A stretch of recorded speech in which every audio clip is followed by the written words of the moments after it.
Hello everyone, welcome. I admire you that you're still here after so many sessions all the way from 9 o'clock in the morning. I think the program was quite loaded this weekend with 18 speakers. And unfortunately, actually, the last two sessions will be a little bit technical. Both mine, map reading, as well as Arvin's ham radio will be a little bit scientific and technical. So I hope you guys will survive the next one and a half to 2 hours. So maybe we can go to the next slide. This is a presentation which I've been giving for like a couple of years in CTC, just to kind of share my experiences on map reading. I mean, to be honest, I'm not an expert. I'm just somebody who is passionate about the outdoors. I like to go out in the weekends, trekking, kind of pushing the limits a little bit. As I have done my trekking quite intensively in the last 4 years, probably done more than 150 treks in the last 4 years. I've built a lot of expertise in terms of identifying beautiful places to go out exploring.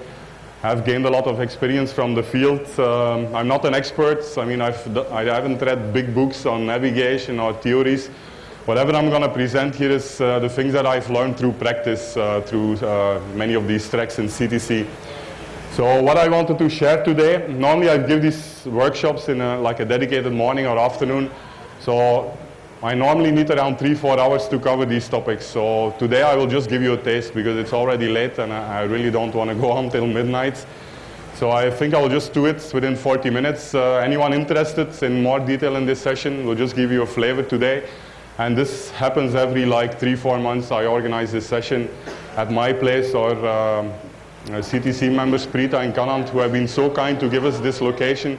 For any future workshop in CTC, we could have it in this place also, which is a bit more bigger and more convenient. So in this workshop, I'm going to cover like 3 main topics. One will be to kind of learn how to read topographic maps, which are basically contour maps, the maps we use to kind of go out exploring. Secondly, I'm going to show you a couple of sources where you can get good topographic maps of India. Because, I mean, many people are not aware. So I remember on my early days when I came to India in '98, I didn't used to be a trekker at that time. That time I used to be like a bit of a passionate bullet rider. So I finished around 50,000 kilometers, mainly in the Western Ghats. Also went a couple of times to the Himalayas. I remember 10 years ago it was damn difficult to get a good topographic map of India. The only things which you could get in the shops here were these kind of political maps which just show the district boundaries and state boundaries, which is totally useful because you don't see the mountains, you don't see the geography of the terrain. So you could be traveling, you could be traveling 2 centimeters on the map in just 1 hour, and in another place where you get stuck in some very rough terrain, it could take sometimes like 10 hours to go over the same distance. So I will point you to a couple of interesting sources where you can download maps. Many of these sources are online. I'll show you how to convert these maps to kind of downloadable maps so that you can take them along with you in like portable GPS units. With the GPS units, you will be able to determine your position in the field and basically your position on the map. So that's one way of navigating. We'll also talk a little about a couple of mapping tools, what you can do with maps, overlaying trails with maps. We'll do a little bit of georeferencing. A bit technical, but I mean, many of these things are quite basic, and if you really want to go out by yourself to some new place, you want to go to Javadu Hills or Nagalapuram, you don't want to go along with a group, but you want to go by yourself, navigate by yourself. These are some of the basic things you will have to master to kind of not get lost and know your way through a new kind of jungle or mountain area. So let us start with taking a look at the next slide. So if you look around Chennai, right, Chennai Trekking Club we have members from all over the place. A lot of people in Bangalore are there, Coimbatore, down south. But our largest community obviously is the home base, Chennai. If you take a look around Chennai, which are the mountain ranges which are, interesting for trekking? Obviously, when you go trekking, you want to go to like a decent place, right? You don't want to trek in the plains, under the sun with no cover, with no water nearby. So typically, we go to mountain ranges which have a nice ecosystem. So you will have a lot of forest covers. Many of the Eastern Ghats, although you would expect that it's very dry throughout the year, there's little rainfall. You'd be amazed to see that in many places in the Eastern Ghats, you got beautiful water stream. It's running throughout the year. So even in the months of April, May, like so many months after the monsoon or after the rains, you'll still find fresh water running through these ranges, which makes it very enjoyable and kind of, meaningful to go trekking and spend your summer weekends. So if you take a look around Chennai, what we can see is, I'm going to take a bamboo stick here. We don't have a pointer, so it will make it a little easier. So here is Chennai. So around Chennai, 80% of the time, Chennai Trekking Club spends a lot of time in this little range here. It's around 20 kilometers long, just 3 to 5 kilometers wide. It's called Nagalapuram, just located over the border with Andhra. This place is famous. Nagalapuram is not that famous, but on the northern edge you have Tada Falls. Tada Waterfalls is a famous spot, has been for decades, because it kind of has developed as an eco. Somebody was saying about ecotourism. I think Jaya Prakash was talking about it. Tada is no exception. That was also developed as an eco-tourist spot.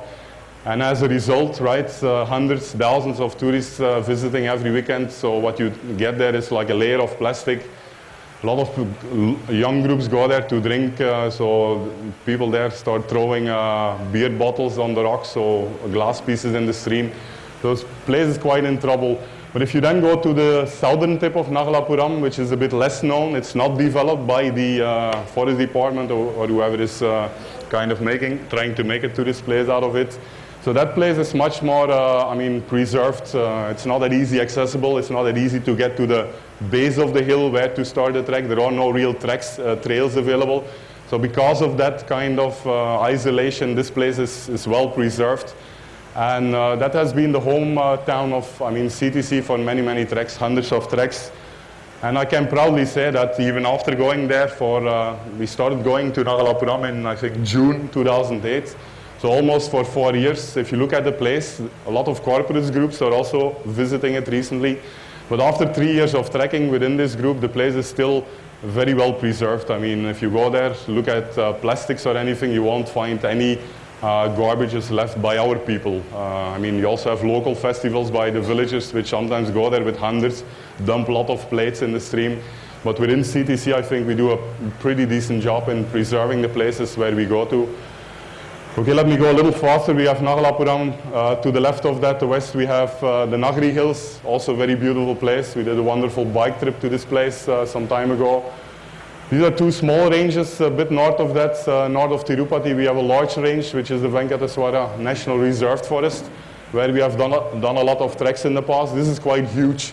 So this stretches almost 150 kilometers to the north, towards Kadapa, and around 30 kilometers wide. So then you can calculate 150 by 30 is around 4,000 square kilometers of beautiful forest. No villages inside, beautiful like virgin jungle, not spoiled by humanity.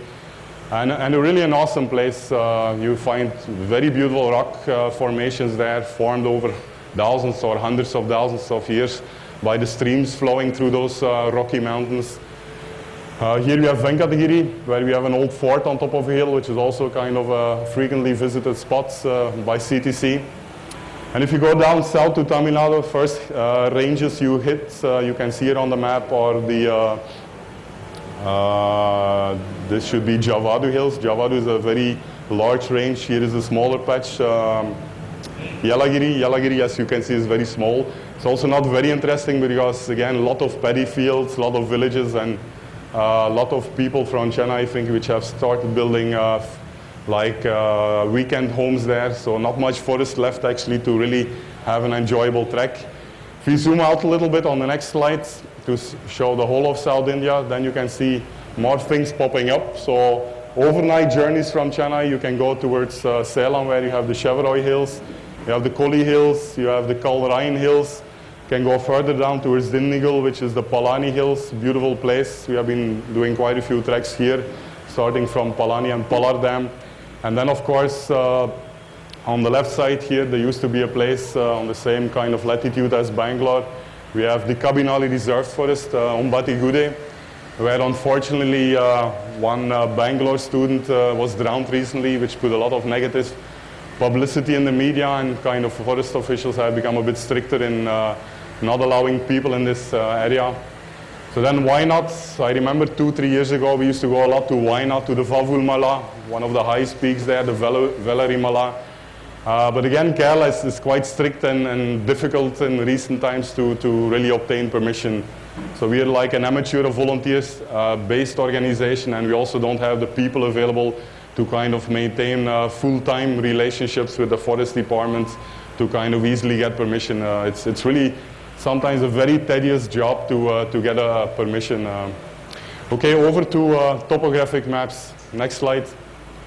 So what is a topographic map? I'm going to skip a little bit quick to this because, I mean, it will require a little bit more interactivity. When I give this workshop, I normally open Google Maps and I zoom in, zoom out a little bit to kind of give you a good feeling of topo maps.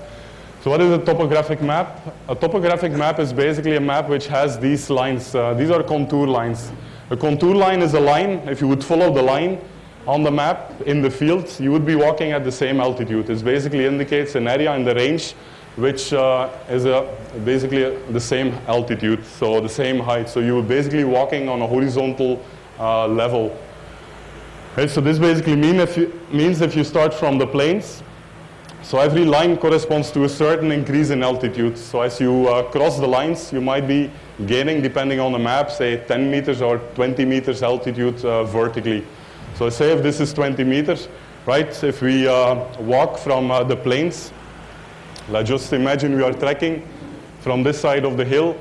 So we start, say, walking up 20 meters, 40 meters, 60 meters, 80 meters, 100 meters, 120, 140, and here we reach the peak. The inner circle on a topographic map will always be like the highest point, right? Because you have crossed as many possible contour lines as possible. If you still go further again, you will kind of be cutting outside the circle, so you will be descending. So here you will be going down. One important thing with a topographic map or a contour map is that you have to keep an eye on the spacing of the lines. So where the lines are spaced widely from each other, you will typically have a very gradual slope.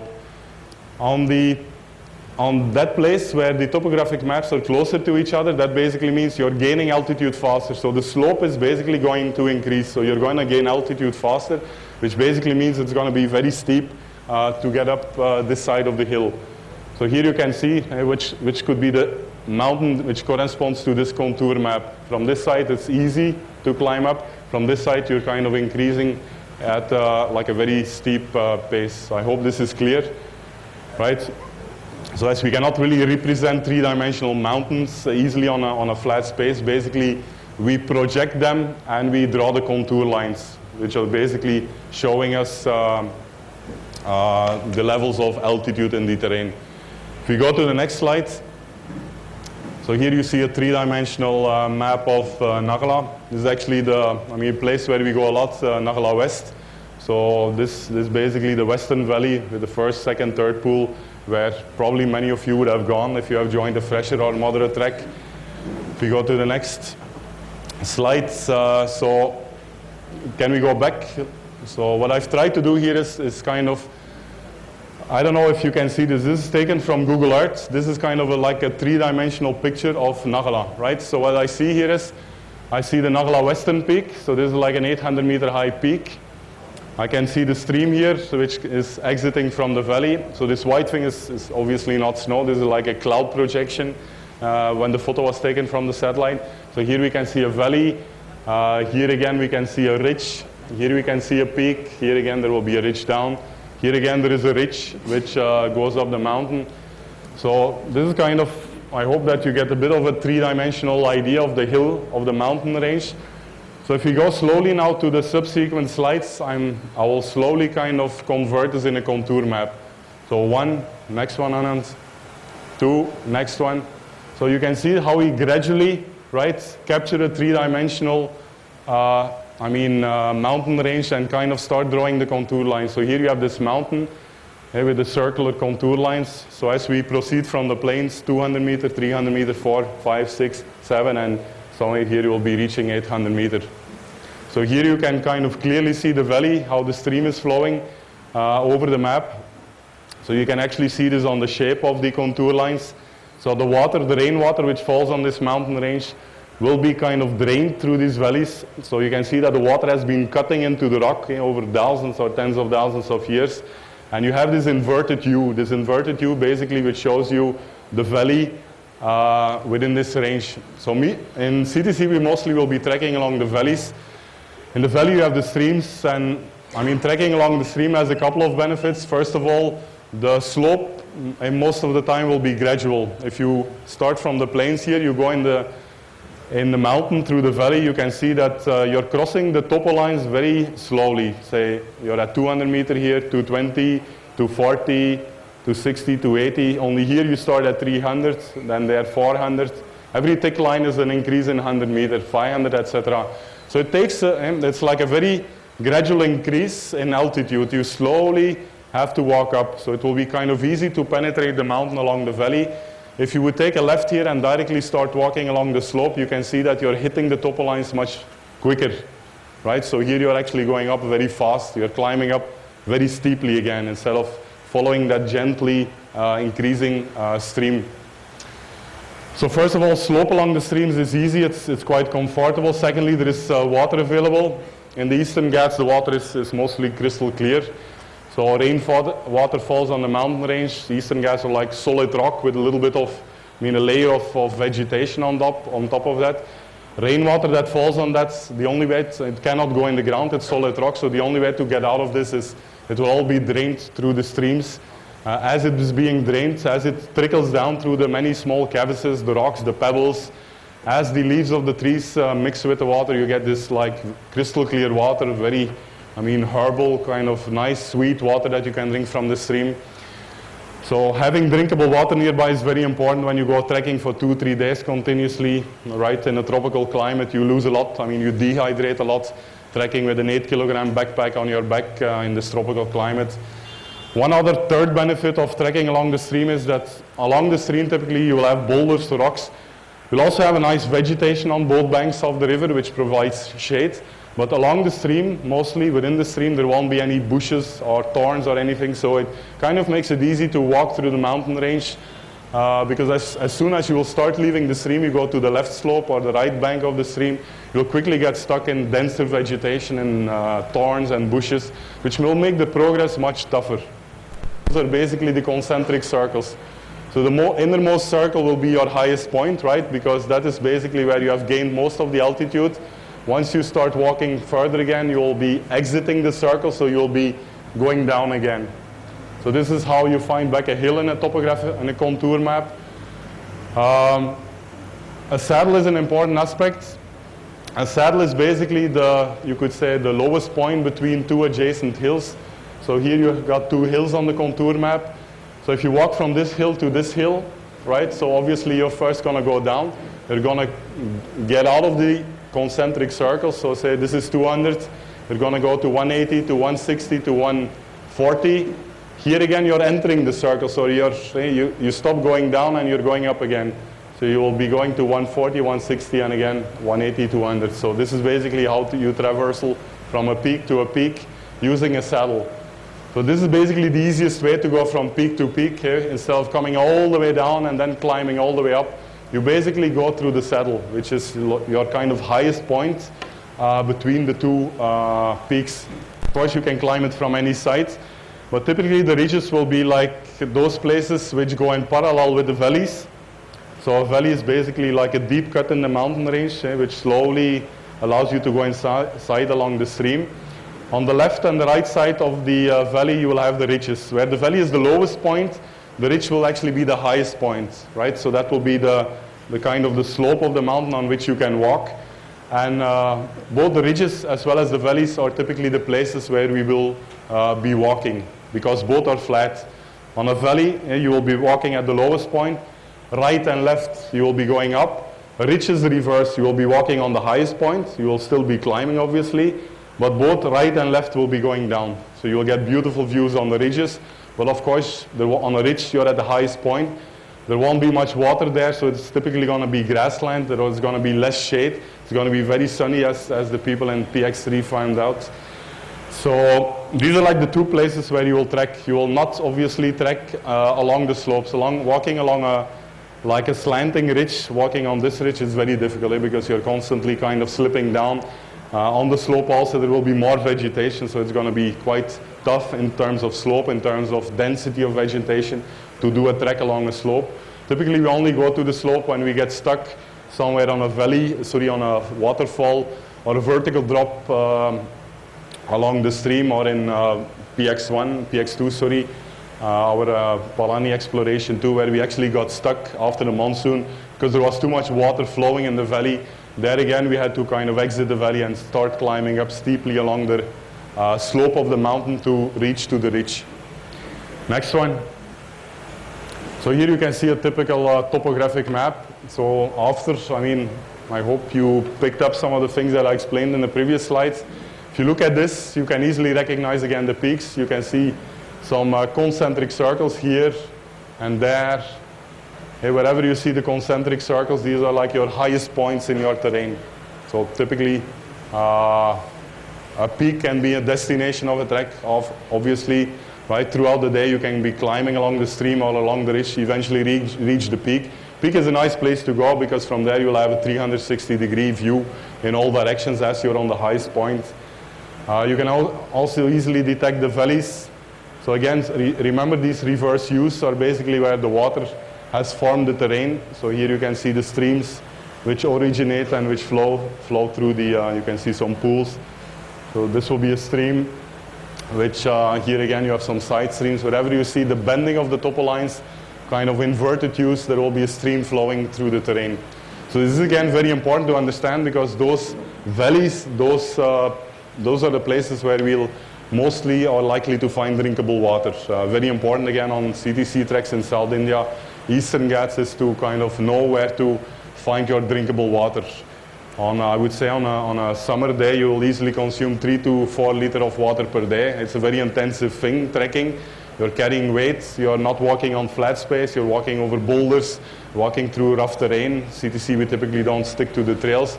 So it's like very intensive physical activity. You sweat a lot, you dehydrate a lot, you will have to drink a lot. So you cannot really leave the stream or leave the valleys or leave the places of drinkable water for more than, I would say, 4 hours. After that, you're going to start, getting in discomfort, basically. So it's always very important to plan your water points, that you always kind of go from valley to valley so that you have drinkable water through your trekking journey. Next one. So I'll do a quick exercise here. This again, that's Nagla West topographic map. So here you can, I can clearly see the western valley, the western Nagla West. So here somewhere you have the first pool, here somewhere the beautiful third pool for people who have gone there. So let's start adding a couple of, ridges and peaks and valleys on top of this. Anand, next. So here again, easy to identify are the concentric circles. It's obviously not always a perfect circle. A peak can have any shape. So sometimes it's elliptical, sometimes it's a bigger peak, sometimes it's a smaller peak. So these are like concentric circles, so these will be the peaks basically, right? So here you are at 600, 700. Again, 4 topolines, you are close to 780, 800 meters there. Next slide. So these are the main streams here. These are like very profoundly, deeply cut valleys, the blue lines. This is a Nagla West. This is a Nagla Eastern stream. This is like the Nagla Central 800 meter peak. From there, from the back somewhere, you'll have the Nagla Eastern stream flowing. This is the second Eastern stream, not the picnic pool where many of you might have gone to. So these are like your inverse U's, which basically show the flow of the water. Very important references because this is where you will have drinkable water. These are the places where you will most likely set up your campsites. You want to really camp next to a stream where you will find drinkable water to drink, to cook, morning bathrooms and all that stuff. Next. So if you look a little more close, you can, a stream is not like a single line which goes through the mountain, but you can clearly start identifying the side streams. It's typically rainwater gets collected through a tree network of side streams, of side streams, of side streams, of the main streams. So wherever you see those bends, this is basically where the water will flow, right? This is a saddle between 2 peaks. The lowest point is your saddle. Any water that falls on the right side, any rainwater will slowly be drained to this stream. Once it comes in the main valley, it will be drained out through the mountain range like this. Same thing here. Any water falling here will simply be drowned along this inverted U to the mainstream and basically exit the hills. Yeah, next one. As I was mentioning, opposite of the valleys are the ridges. The ridges are actually the U's, where the valleys are the inverted U's. If you look from an upstream point of view, the ridges are the inverted U's. So these are also like places which are like slowly increasing. I mean, you can see here the topolines are very close. This will be very steep to kind of climb up from the valley directly to the ridge. But if you start from the plains, say, you can either choose the stream, which is gradually going up. You could also walk along the ridges. Ridges will give you a much better view, because on both left and right side of the ridge, you will see below you. You'll have like a 180-degree view. Only thing, of course, is that on the ridges you won't find much vegetation. It will be very hot. So ridges is typically good for trekking in the early mornings, the afternoons, especially in the summer months. Or in the winter months, in the monsoon, you can choose the ridges. But now, somewhere I would say after February, I think it's almost suicide to kind of walk on the Eastern Ghats, even in Polamaa Hills, on those ridges. It's like very, very hot. Pulling up 8 kilograms of backpack along these ridges in the open sun will quickly make you sweat and dehydrate. So here we put then the satellite view on top of this. We can quickly jump to the next one. So satellite view is also very useful to plan your trek. If you look at this Google satellite view, it has a lot of detail. You can zoom in at a very high resolution. Here you can see the western Nagla Dam, which is clearly visible. If you zoom a little more, you will be able to clearly see the jeep trail along which we will be walking here throughout the bushes. You will clearly see the tar roads. You will clearly see where you have to take a right from the tar road in the mud roads to kind of reach the base of the valley. Next one. So here again you see the same view again, the valleys, side streams and the ridges now overlaid on a 3D Google Earth view to kind of prove to you that these are, I mean, here you can see from a 3D point of view, these are indeed valleys, ridges, side streams. Next one. This is another angle from the east. Next one. So I will skip through this one a little quickly. So many people ask me, like, is there still water in Nagla West? Is there still water in that third, second, first Nagla East stream?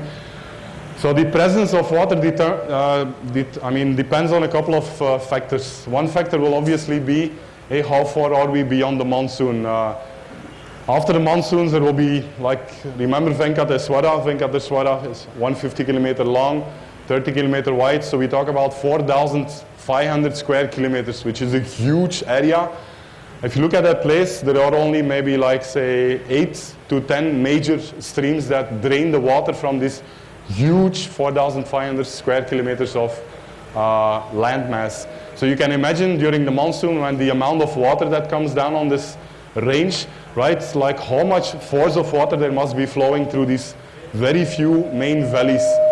So that is basically one of the reasons why you get these huge boulders in, at the riverbed of the valleys. Right? During the monsoon there is an enormous flush, an enormous rush of basically water that has to be drained from the mountain ranges to the plains. So monsoon, recent rainfall is very important. Another very important aspect to determine whether you'll have, say, this is like Nagla third eastern stream, whether we will have running water in the month of February will also largely depend on the drainage area. The drainage area I've indicated here with this purple line. The purple line is basically nothing more. If you look at, you see it goes through all the concentric circles. So it's basically connecting all the peaks. It goes through all the peaks and all the saddles. Right? What is a peak and what is a saddle? That's actually a water separation point. Any water that falls on this side of the peak will go to this valley. Any water that falls on the left side of the peak will go to the other valley, right? So it separates, it's a water line, you could say. The same with a saddle. Saddle, the inverse of a peak. Any water on either side of the saddle will actually drain to the other valley. So connecting the valley, I mean the ridges, sorry, go back on connecting the peaks and basically the